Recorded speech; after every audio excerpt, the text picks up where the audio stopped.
everyone. Welcome to my channel. I'm Josie. Now, this is Josie Cares channel. This is my second channel. And I decided to do this. This might be a little on the negative side, but today is the anniversary of when my little girl passed away in 1969. And I wanted to do this. Maybe it will make you aware of what not to say and what to say when someone loses a child, especially. It's hard to lose anyone that you love, but if you've heard or you know people who lost a child, ask them. It's the hardest loss they will ever endure is losing a child. And I want to, like I said, if you don't like negative or serious things, then please watch something else. I try not to put any of this type of thing on my main channel, but this is why I created Josie Cares. Anyway, one of the hardest things besides losing my daughter was the negativity and people who are not realistic. And this is what made me today who I am. I'm a realist. And maybe if I hadn't gone through all this, I wouldn't be so much. But being a nurse and losing a precious child. Okay. When she was diagnosed, and I won't go into that, that's on my main channel. She had muscular dystrophy. She was seen by a specialist besides the primary doctor, tested. Yet I had family members who didn't believe it. In fact, the primary doctor, I won't even repeat what he said. He was so mad about my mother and mother-in-law who totally went into denial.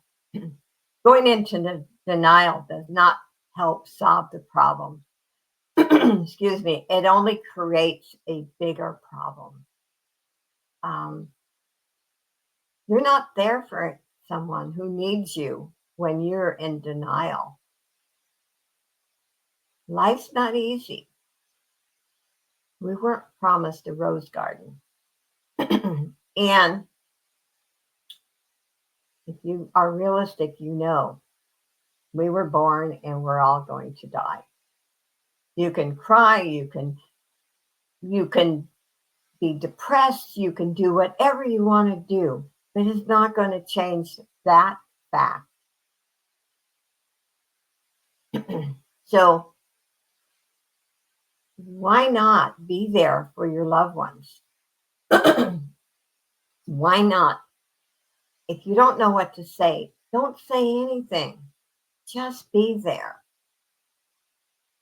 Somebody going through tragedies, take them out to lunch. Just listen to them. We're all to some point opinionated, yes. But when it comes to losing a child or a loved one of any kind, but today I'm just speaking basically on what I went through. I had a mother and a mother-in-law. My mother didn't think I fed her enough, which with muscular dystrophy and a condition she was in, there was nothing. Doctor gave me good advice once. He said, if she wants at dinner time, if she only wants a milkshake, you make her a milkshake. And that's just what I did. That between my mother-in-law and my mother, who went into denial, like my mother-in-law would say, my daughter had headaches because I told her she had a headache. I had no support whatsoever. And my ex-husband, who passed away not too long ago, a couple of years ago, he admitted that he said our mothers didn't help our marriage, did they? He's a he was a fantastic guy, but the death caused a divorce. I had become so angry and so cold. He did not want the divorce. That his mother had him convinced that Cheryl wasn't going to die.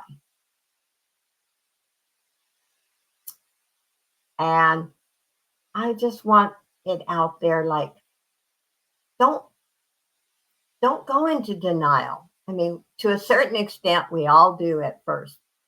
But when you can see it with, I mean, how do I explain? I can show you pictures maybe 6 months before she died. You could just look at her and know something terrible was wrong with her. Another thing, if you see someone, say you know the family or friends, or don't go up in front of that child and say, oh, gee, she's skinny. I had a lady do that in a store, and I watched my little girl's face just crushed when this lady looked at her and said, oh, she's so skinny. You don't do that.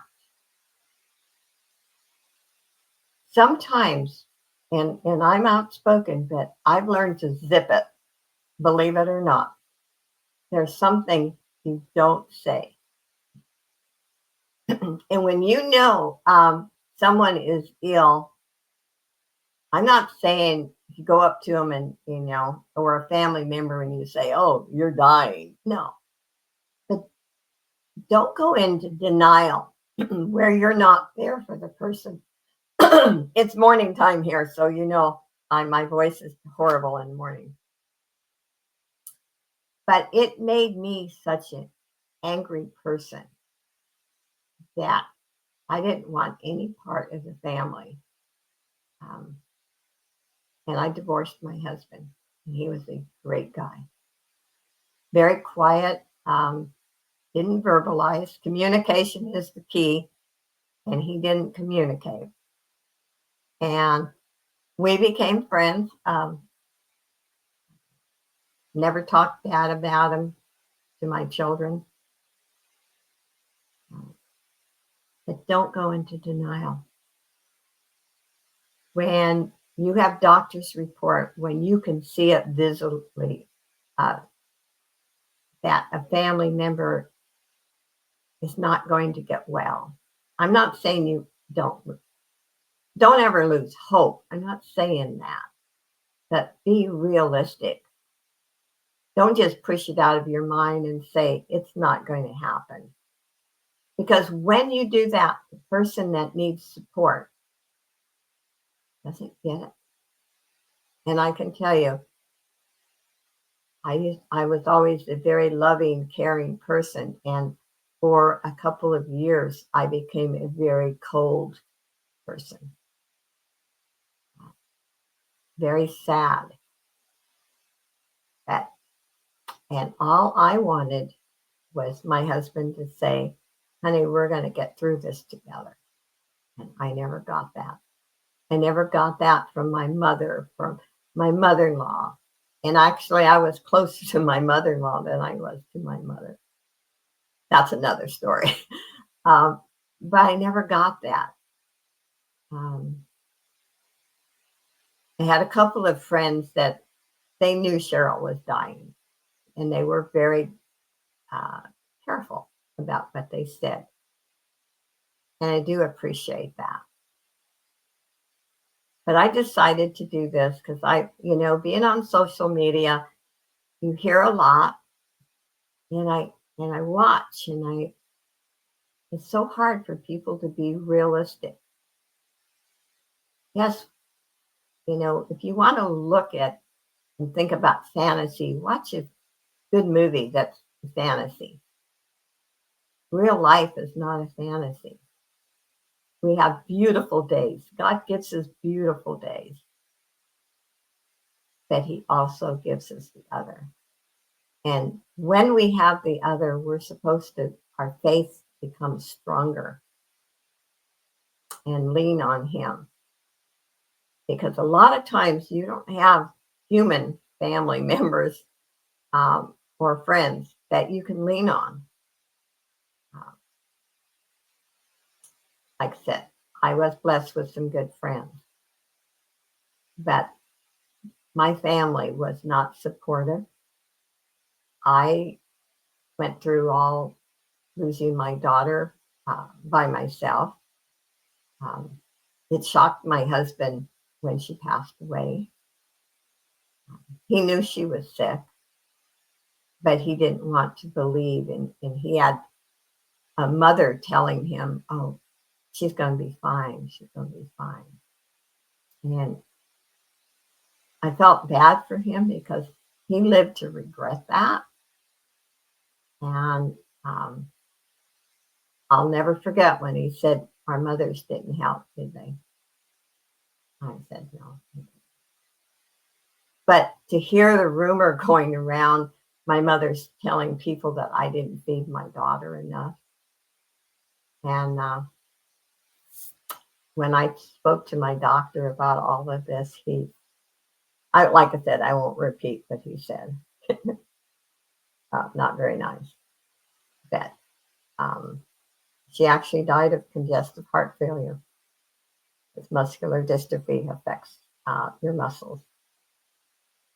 So when you lose someone, or you know you're going to lose someone, or a family member has lost someone, just be there for those people.